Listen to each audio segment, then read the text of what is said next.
Lo decíamos en la apertura con Luis Segarra y vamos a estar con el ministro de Seguridad de la provincia, Juan Pablo Quinteros. Ya está en el primer programa de Córdoba en Foco. Ministro, bienvenido al programa. Bueno, muchísimas gracias por invitarme al primer programa.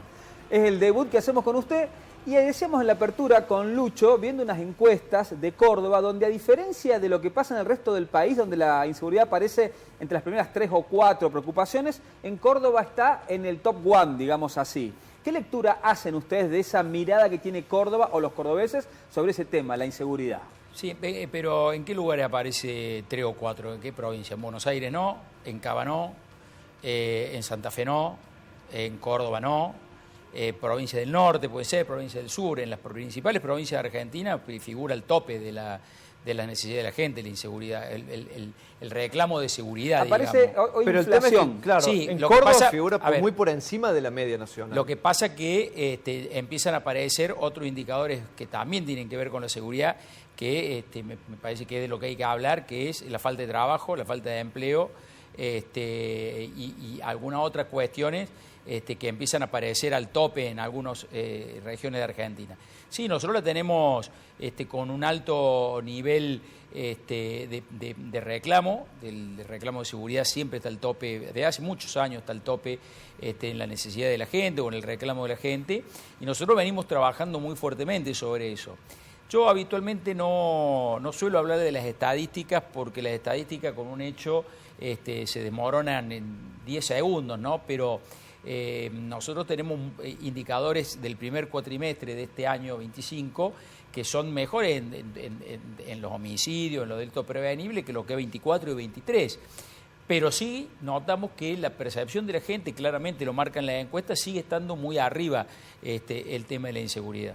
Y particularmente es elevado el índice de preocupación en la ciudad de Córdoba. Sí. Y uno no puede dejar de vincular esto con recientes cambios que se han realizado también en el área de seguridad de la municipalidad. Sé que no es su órbita, pero marca una preocupación transversal al gobierno, al partido cordobés, como le llamamos, al gobernador Zarzora y al intendente Pacerini. A ver, las causas de la inseguridad son un grupo de factores de riesgo que se van acumulando y llevan a la delincuencia, ¿no? Eso es claro. La pobreza, por supuesto, siempre es uno.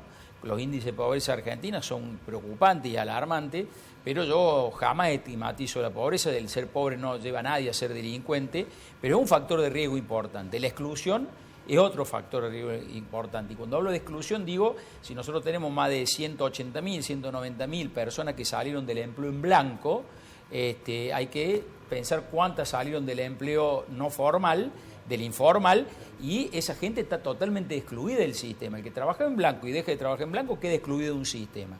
Si a esto le suma la falta de escolarización de los jóvenes, la falta de proyecto de vida que tienen los jóvenes, y le suma el combo ya para hacerlo directamente, ponerlo al borde de la delincuencia, que es la presencia de la droga, estamos en presencia de factores muy complejos en la ciudad de Córdoba básicamente y en algunos otros puntos de la provincia y en otros puntos del país. Es un fenómeno de la región, no un fenómeno solamente de Córdoba. Le digo porque lo hablo permanentemente en el Consejo de Ministros, con el ministro Cocochone de Santa Fe, con el ministro Alonso de Buenos Aires, con el ministro de Cava, con la ministra de Mendoza, con el ministro de Tucumán, que son los ministros que habitualmente y que conjuntamente con esos ministros estamos llevando un plan adelante que se llama el 90-10, que tiene que ver con la reducción de homicidios y violencias vinculadas a los homicidios dolosos. Que en Córdoba estamos con una cifra, el delito... el índice de delito se mide por el homicidio, que es el único que no tiene cifra negra. Es cierto. En Córdoba estamos hoy con un 0,83 cada 100.000, que estamos recontra remil por abajo de la media nacional. Que el año pasado se festejó que termina en 3,8 cuando se venía del 4,4. Bueno, en Córdoba el año pasado terminamos en 2,9, pero este año, hasta este cuatrimestre, llevamos ese número que yo le acabo de plantear, y hay una particularidad en los delitos, en los homicidios. De los 33 homicidios que yo tengo en la provincia de Córdoba en lo que va del año, yo tengo 2 en ocasión de robo, y después tenemos mucho violencia urbana. ¿Femicidio? femicidios también tenemos, pero mucha violencia urbana, mucho ajuste, que lo pueden emparentar con la violencia urbana, y muchas relaciones interpersonales e interfamiliares. Eso dice usted, que los vínculos o las relaciones se resuelven muchas veces con violencia. Esos son los delitos de la violencia urbana, entre el vecino... No tenga duda, lo que antes se dirimía con una discusión o una pelea común, hoy es muy común que alguien saque un arma y dispare de manera inmediata y cause la muerte. Estamos viendo también con preocupación la cantidad de heridos de arma de fuego que tenemos, porque eso habla también de una masa muy importante de arma de fuego circulando en la sociedad que verdaderamente hay que atacar. Y vuelvo a insistirle con esto porque no... ¿qué hemos hecho desde que yo soy ministro por indicación del gobernador de Ardora? Primero, tener una fuerte vinculación con el Ministerio de Seguridad Nacional, pero básicamente a los efectos de poder compartir información y poder compartir información con los otros distritos y para tener datos, para hacer una política inteligente desde el punto de vista de los datos, porque sin datos es como vamos absolutamente ciegas. ¿Para qué nos sirven los datos? Los datos nos sirven para encontrar cuáles son los factores con los que podemos determinar una política criminal. Nos dan los indicadores. Con esos indicadores nosotros podemos seguir una política. Y cuando nosotros nos comparamos con otros puntos del país que tienen características similares, con Santa Fe tenemos una característica geográfica, en cuanto a habitantes, prácticamente igual. Matriz económica, prácticamente igual. Sin embargo, en materia delictiva es incomparable una provincia con otra. Pero el temor justamente siempre decía, ojalá que Córdoba no se convierta en Santa Fe o no sea Rosario específicamente. Y algunos alertaban que algunas bandas empezaban a operar en Córdoba. ¿Tienen registro de eso? Nosotros tenemos, sí, claramente, tenemos registro de algunas microbandas santafesinas que lo que han venido a hacer es lavar dinero a la provincia de Córdoba. A Córdoba estamos muy alertas. ¿De qué forma sobre lo hacen? eso. Lo hacen comprando comercio, lo hacen radicando alguna actividad comercial en Córdoba, comprando propiedades, lo hacen de un montón de maneras. Como se hace el lavado en todas partes del mundo, no se inventa nada nuevo con el lavado. Por eso, siempre que a nosotros nos toca hablar, me habrán escuchado a mí, lo habrán escuchado al gobernador Martín Yardora, cuando decimos que Córdoba va a ser territorio hostil para el narcotráfico, nosotros decimos que en este delito nos hemos metido a fondo, que era más fácil decir que una competencia federal, de Fuerza Federal y Justicia Federal. Sin embargo, nosotros este año vamos a cumplir con la FPA, con la Fuerza Policial Antinarcotráfico, 10 años. Y ha dado su resultado. La desfederalización del delito del narcotráfico ha dado sus resultados y en Córdoba claramente podemos dar ejemplo de ello. Vienen a ver cómo funciona nuestra policía. Santa Fe recién desde diciembre del 23 adhirió a la ley. Pero pensemos esto, el narcotráfico claramente tiene una afinidad económica, es un delito con una afinidad económica. Entonces, si nosotros no atacamos el fondo de la matriz de ese delito, que es el lavado de activos, vamos a estar siempre a mitad de camino. A eso quería apuntar también. Estamos hablando de un modelo de persecución del narcotráfico que se basa en el narcomenudeo, en un ejercicio de la represión en la venta. Y hoy sabemos que el narco además se constituye casi en una opción de vida, bien lo dice usted. Los indicadores de empleo informal, van a la baja.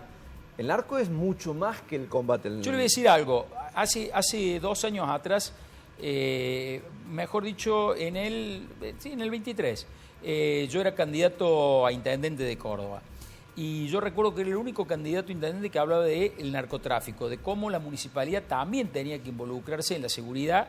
De hecho, bueno, eso fue uno de los motivos por el cual el gobernador me convocó para el ministerio, mediante guardias locales, mediante involucramiento de seguridad ciudadana, mientras detección temprana de adicciones. Yo lo hablaba claramente y recuerdo que en el medio de la campaña, Mariano Oberlin, el cura Oberlin, que está en un sector social muy grave, me acuerdo que salió en la tapa del diario y que me impactó mucho una declaración de él que decía: el aspiracional de los pibes hoy es ser narco.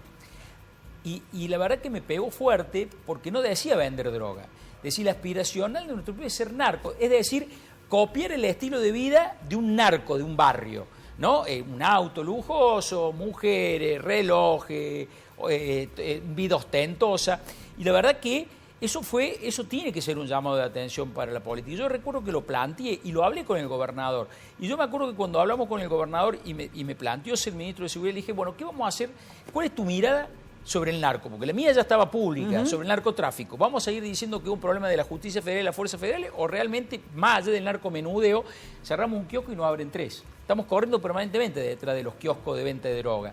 Nos vamos a meter, bueno, y la verdad que ustedes lo habrán escuchado tanto en el primer discurso que dio en la apertura de sesiones del 24 como del 25, la seguridad llevó gran parte de su discurso y el tema narco llevó gran parte de su discurso. De hecho, el primer convenio que hice yo como ministro fue con la ministra de Seguridad, Patricia Bullrich, que firmamos un convenio interfuerzas en el cual las fuerzas federales acompañan a la fuerza provincial y nosotros, por ejemplo, para brindar, cuando hicieron el plan Bandera, nosotros, el plan Bandera en Rosario, que lo hizo esta ministra y este gobierno con Puyaro, nosotros dijimos, bueno, tenemos que tener cuidado en la zona de San Francisco, Morteros y toda esa zona que se nos podían venir.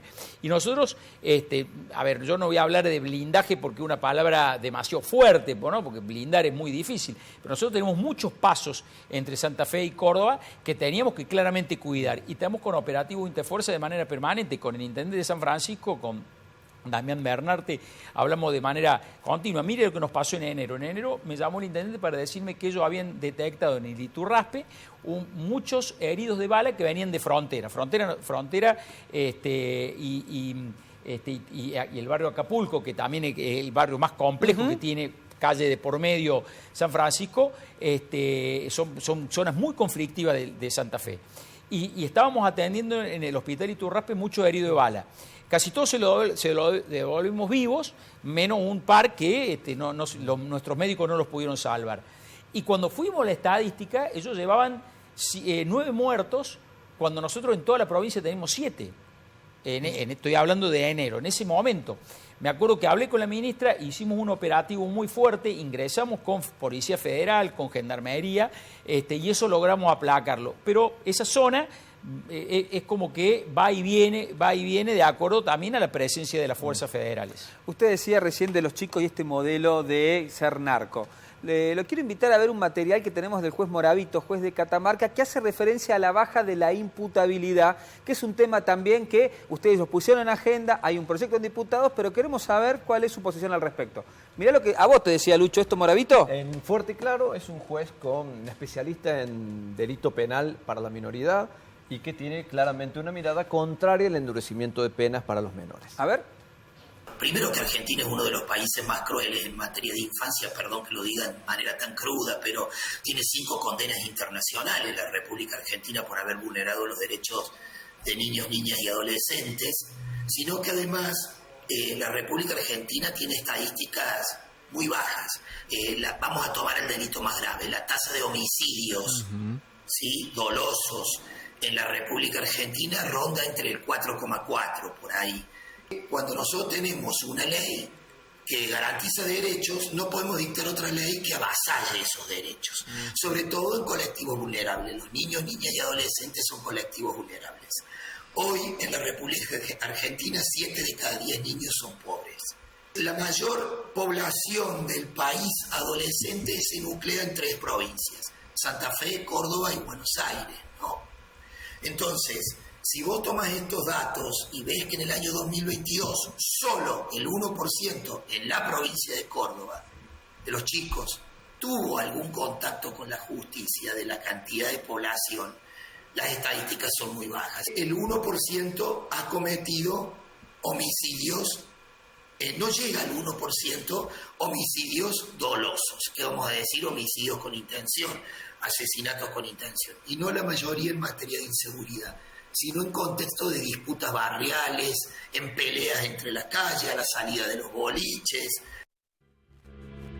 Lo decía recién el juez Moravito, y usted también nos decía algunas cosas parecidas cuando veíamos que la violencia urbana lleva prácticamente más cantidad de homicidios que vinculados a hechos de inseguridad. Entonces, ¿por qué bajar la edad de imputabilidad? Yo creo que yo estoy absolutamente a favor del proyecto que salió con dictamen favorable para tratar en la Cámara, ¿no? De bajar la edad de imputabilidad a los 14 años. Pero no nos quedemos en el título de los 14 años, porque si no nos quedaríamos recontra mitad de camino. Yo creo que acá lo que hay que hablar es de un régimen penal juvenil integral, que es lo que plantea la ley, con institutos que, por supuesto, atienda a la minoridad de una manera totalmente distinta al tratamiento penitenciario de un adulto, y convengamos que la pena privativa de libertad en este proyecto que se aprobó en comisión y que va a ser tratado, habla de penas de más de 10 años, o sea, para delitos graves. Yo vuelvo a decirle sobre la estadística. Yo las estadísticas y los datos y los números los utilizo solamente para tomar decisiones, nunca para hacer marketing, porque en seguridad ir con la estadística a la cabeza es malas consejeras, por lo menos desde mi punto de vista. Lo tomo para tomar decisiones y todas las decisiones las tomamos en base a los datos que nos parece importante y a las estadísticas. También tener solamente una mirada estadística respecto a esta cuestión es complicado, porque pasamos de dos puntos. Desde un punto meramente verlo desde el punto de vista científico, bueno, el porcentaje ínfimo no la cambiemos, o si no nos vamos a un problema que es el que tenemos hace 20 años en Argentina. Hace 20 años que todos estos temas los discutimos desde la grieta. ¿Se está de un lado o se está del otro? Y de acuerdo al péndulo. Hoy el péndulo claramente está de otro lado distinto al que estaba hace 6, 7 años, ¿no? Entonces pasamos del garantismo total a un punitivismo total. Y yo creo que hay que ser racionales y lógicos. Si usted me pregunta a mí, mire, hay algo que me caracteriza como ministro, es que estoy todo el día en la calle.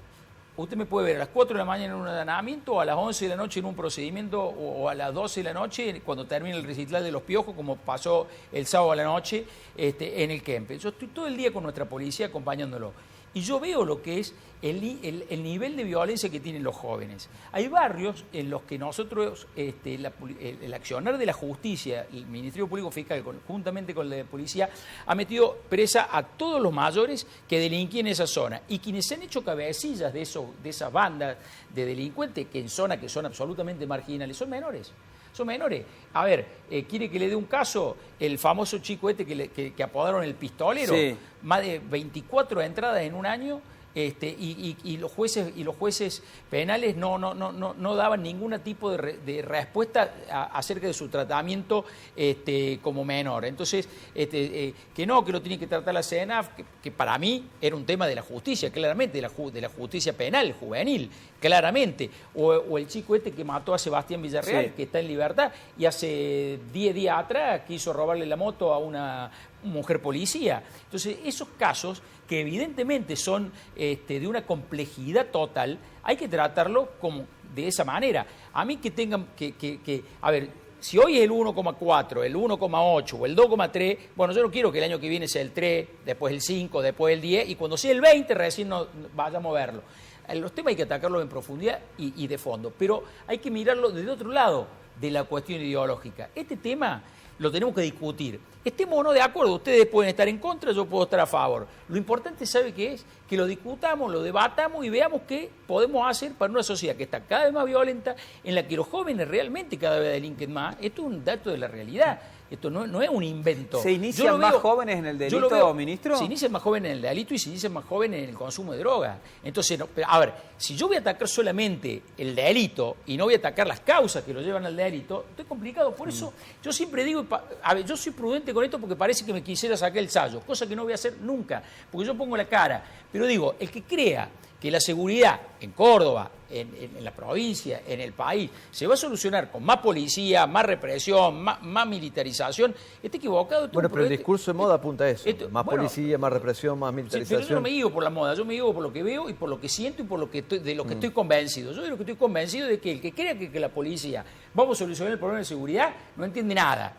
Vamos a solucionar parte del problema y vamos a solucionar la persecución y vamos a solucionar lo que es la prevención del delito. Ahora, si nosotros los jóvenes no le damos un proyecto de vida, si no escolarizamos, a ver, a mí me suelen preguntar por qué creo que a la policía la agreden tanto y no hay respeto por el uniforme policial. Y digo, pero bueno, a ver, no hay respeto por la familia. Se ha perdido el respeto por la familia. Cuando yo soy un poco más grande que ustedes, no mucho, pero un poco más grande, cuando nosotros éramos más jóvenes, había lugares que eran sagrados. La delincuencia no se metía ni con los hospitales ni con las escuelas. Hoy la saquean. Hoy a los médicos en una guardia, hacer una guardia en un hospital, en una zona compleja, es verdaderamente una odisea, es ir a jugarse la vida. Lo que usted menciona se parece mucho a la argumentación que menciona el intendente de la ciudad, Daniel Pacerini, para pedir una revisión del Código de Convivencia, para pedir una revisión o acaso una reactivación de aquel viejo código de faltas o contravenciones que entiende el intendente que es una discusión pendiente. ¿Usted adhiere a que hay que discutir nuevamente esos códigos de falta, esos códigos de contravenciones? Nosotros el código, el código de convivencia de Córdoba, el provincial, lo vamos a discutir claramente. Hay cuestiones que hay que revisarlas porque es tan dinámico el cambio de la sociedad, son tan dinámicos los cambios sociales que los códigos no pueden quedar desactualizados y las leyes no pueden quedar desactualizadas. Pero yo quiero hacer referencia a esto porque a mí me interesa hablar de la complejidad del delito y de cómo debe ser atacado. El Ejecutivo solo no sirve solamente un poder del Estado detrás del combate del delito. Son los tres poderes del Estado los que tienen que ir en sintonía armónicamente. Por eso presentamos un plan territorial con el Ministerio Público Fiscal, que usted me dirá, bueno, pero era lógico, pero hace años que no nos sentamos. Y nos sentamos en una mesa, Ministerio Público Fiscal, Policía de la Provincia de Córdoba, Ministerio de Justicia, Ministerio de Seguridad, y armamos un mapa territorial, que si quiere después lo hablamos, pero yo quiero ir a otro concepto. Si nosotros... A ver, usted no tiene un poder ejecutivo con su fuerza represiva, que es la policía, ¿sí?, de represión del delito, que es la policía de Córdoba, trabajando para combatir el delito. Si usted no tiene un poder legislativo que acompañe con leyes que, por ejemplo, el cambio de código de convivencia, por ejemplo, o la ley de fondo, agravar los delitos cometidos en moto, que hoy la moto es claramente un facilitador del delito. Eso es código de fondo. Lo van a discutir los diputados y los senadores, pero nosotros estamos instando a que se discute eso. O el agravamiento de las penas que se cometen contra los personal de la Fuerza de Seguridad o los bienes que ha afectado a la Fuerza de Seguridad. Y si nosotros no tenemos un poder judicial que acompañe en esta cuestión de los menores. A mí me preguntaban con el tema de los menores, ¿qué se hacía en el mientras tanto? Le digo, no hay mientras tanto, porque hoy hay una ley penal juvenil que les permite a los jueces tomar medidas. Entonces no hay mientras tanto, si hay leyes. En Argentina sobran leyes, lo que faltan es tipos con lo que tienen que tener, o mujeres, que vayan y pongan lo que tienen que poner, que es mucha voluntad y vocación, y hacerlas cumplir. Hace muy pocos días, usted y también el gobernador hizo una defensa enfática de los policías de Córdoba. Los buenos son los de azul. Exacto. Pero también venimos de unas historias donde la policía protagonizó algunos hechos trágicos. Digo, Blas Correa, pero podemos incluso el caso de Pellico y varios casos Joaquín más Paredes, atrás, que generó también una desconfianza acerca de la policía. ¿Por qué tenemos que confiar realmente en los de azul, como dice el gobernador y dice usted? Mire, situaciones como la que le pasó a Blas, causa que conozco perfectamente bien porque conozco a su familia, lo conocí a Blas. Blas, mi hijo tiene la misma edad que tendría Blas hoy, vamos a la cancha juntos, con lo cual los conozco bien y un caso que me pegó fuertemente y lo seguí muy atentamente con su familia. Esas situaciones se pueden dar, sí, se pueden dar. Lo que no puede suceder y no va a suceder mientras yo sea ministro y Martín Talleyrand sea gobernador, todo lo que vino después. En esta policía de Córdoba de hoy no hay lugar para ocultar, no hay lugar para encubrir, no hay lugar de ninguna manera para esconder debajo de la alfombra las cuestiones que hacen a la... Nosotros vamos a ser absolutamente transparentes. ¿Será que acaso eso está en la formación que todavía reciben las fuerzas policiales? Una formación que remonta a épocas... Mire, si usted me... Ahí sí me voy a parar en la estadística. Nosotros en el año 2024, usted me habla de la formación policial, nosotros en el año 2024 tuvimos más de 15.000 aprehensiones y en el 2025 llevamos casi 4.000. De esas 15.000 del 24, 929 fueron intervenciones en crisis. Es decir, el policía llega y encuentra una persona que no sabe si está drogada, si está con un brote psicótico, si tiene... No sabe, no está bien, está en crisis. No sabe qué tiene porque es policía, no es médico ni paramédico. Y en este año ya llevamos 214 intervenciones de ese tipo. Es decir, le estoy hablando más de 18.000 detenciones, 19.000 detenciones desde que yo soy ministro, 1.100 aproximadamente en situaciones de crisis, que el protocolo indica que son de crisis, que hay que activar un protocolo, llamar al DUAR, y tenemos una situación con un fallecido, que fue la de la estación de servicio, la famosa estación de servicio. Con lo cual a mí la casuística no me indica que no estén sabiendo hacer su procedimiento, que estén mal formados. Claramente no me lo indica. Ahí sí me paro en estadística. Ministro Quinteros, muchas gracias por acompañarnos en el debut del programa nuestro y hablar un poco de la inseguridad, algo que preocupa a todos los cordobeses. Muy bien, muchísimas gracias. ¿Vamos a la pausa? Vamos. Ya venimos.